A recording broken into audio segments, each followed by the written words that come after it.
All right, so in this video, we're going to talk about vacuum tank truck operation. So we're just going to go over the basics of what vacuum is, the major components of a tank truck, a vacuum tank truck, and how they all work together to create the process that we need for cleaning septic tanks or portable toilets.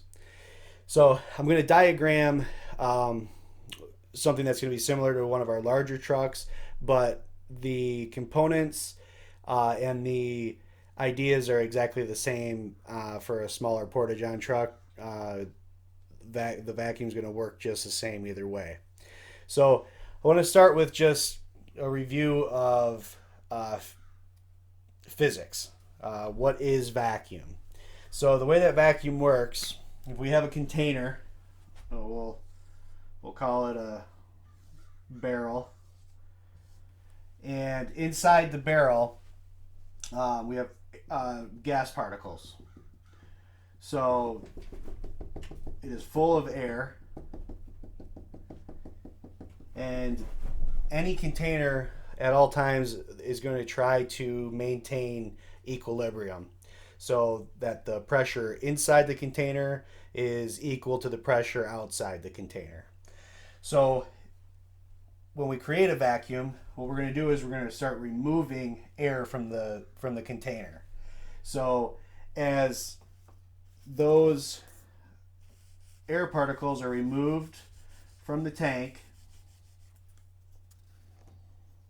we're now going to see that we have more particles outside the container than we have inside it. So the container has lost its equilibrium. There's more pressure because there's more particles outside the container than pressure inside the container.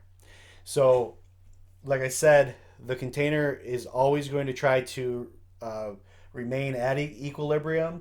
So when it gets out of equilibrium, it wants to do anything it can to adjust itself back to have equal pressure inside and outside the container. So if we open the container, which would be the same thing as opening a valve on one of our trucks, since there's higher pressure outside the container, because again there's more particles as we've removed them, the airflow is going to go from the outside to inside because it wants to go from a higher pressure to a lower pressure, which is going to bring it back to equilibrium. So once we open up a valve, that air is going to start to flow back inside the tank, and we'll start to eliminate some of the air outside, and it's going to start filling back up inside. And so it will continue to go through that process of sucking that air in until it gets back to what we would call zero vacuum, where it would be back at equilibrium, where the pressure inside the container is equal to the pressure outside the container. So that's the basic physical properties of what's happening here, of what we're creating on our trucks. So in simple words, when we suck air out of the tank wants to suck air in to get back to equilibrium. So when we have the pump and vacuum, we're pulling air out, and that makes air want to suck in. So that's the basics there.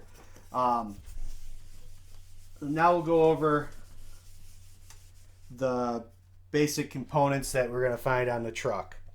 Number one is going to be our, I was going to call it main, but we'll make it proper. It's going to be our primary tank.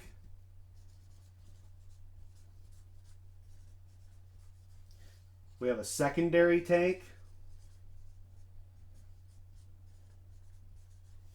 We're going to have the vacuum pump.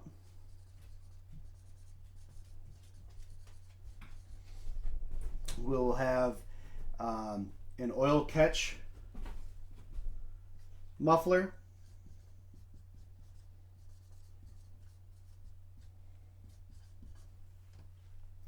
and are going to have a primary and secondary emergency shutoffs. So primary and secondary shutoffs.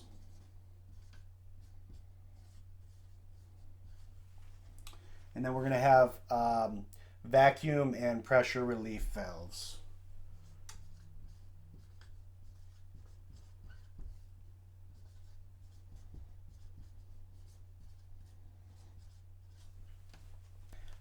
All right, so now we'll go ahead and build our vacuum pump truck and put those components into place and show exactly how that airflow works. So here's our cab. And yes, I am a professional artist. This here is going to be our primary tank. And throw in a tool tray. On the top of the primary tank we have our pressure relief valve. Usually near the front of the primary tank we're going to have our primary shutoff. We've got a hose running down from that, and that runs down to the secondary tank.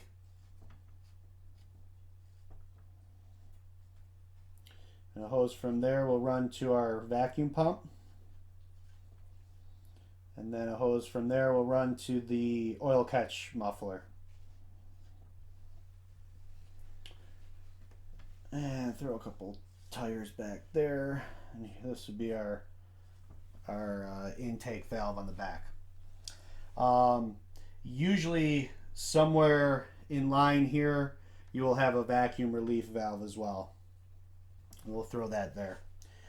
The vacuum relief valve, the pressure relief valve, kind of self-explanatory. If there's too much vacuum or too much pressure that gets built up in the primary tank or throughout the system, actually, it will either allow airflow into the tank or out of the tank so that it doesn't get to a dangerous amount of pressure, either pressure or vacuum in the tank.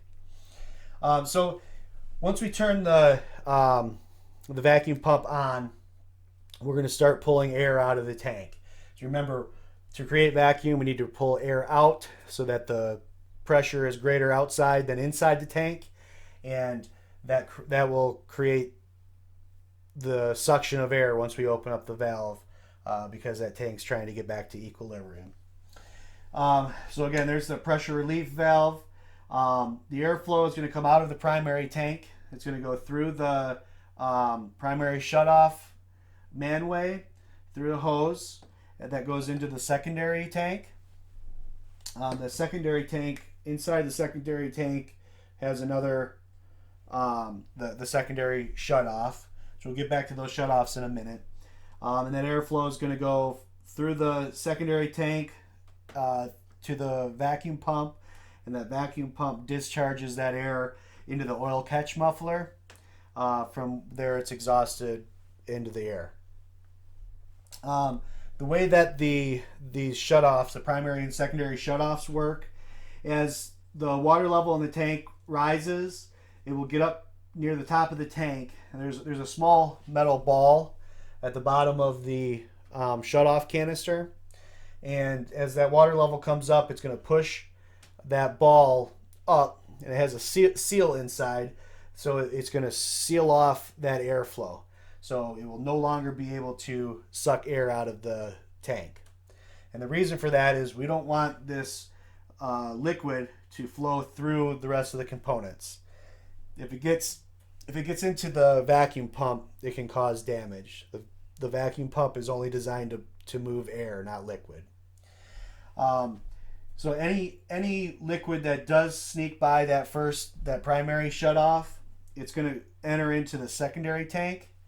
And again, that secondary tank has a shutoff in it as well. If that tank fills up, it's going to again push that ball up to seal off that airflow, and again trying to prevent that liquid from entering the the vacuum pump. So that's the way that the airflow works. A couple of the maintenance items that we need to check on the truck every day. Number one, throughout the day, we need to check the oil level in the vacuum pump. The oil is there to lubricate the vanes, which are the parts inside the pump that spin and create the airflow. That oil doesn't recirculate. It's going to be pumped out into that oil catch muffler. So the oil catch muffler needs to be drained every single day, and then that oil is discarded. So the oil will need to be replenished into the pump at least daily, sometimes multiple times throughout the day. Secondary tank should be drained every time we dump. If that secondary tank fills up, what's going to happen, and you'll find that this happens generally if we're on a job, we're pumping and we're trying to get the bottom of the tank cleaned up. We're sucking a lot of air. The tank may not be completely full, but that airflow causes the water level to bounce in the top of the tank here, and it could prematurely pop that ball up or start splashing by. And if that's the case, what can happen is that secondary tank is going to fill up, and you'll find that, let's say the truck is supposed to hold 3,000 gallons. You might only have 2,800, but you've lost your vacuum. And it's acting like it's not pulling air out. It's not creating vacuum. And actually, what you'll see on the pressure and vacuum valve for the pump is that the needle is just pegged completely full vacuum. It's not typically going to run that way. So if you see that, you know that you're either full, one of your shutoffs has been closed off. So if your primary tank is not completely full, most likely that secondary is full. And you can take a bucket and drain it. You might have to do it a few times. If you drain that secondary tank, put it back in vacuum, and you'll be able to get that last couple hundred gallons on. So that's when we get to the end of a tank, to the bottom of the tank, we want to try to avoid sucking a lot of air, because that can cause that scenario to happen. Other things to think about, periodically we'll clean the vacuum pump. We'll be cleaning the vanes on the inside of it. To do that, we add diesel fuel to the inside of the pump. Most of our pumps have an actual cap that unscrews, and we can add that diesel fuel straight into the vanes.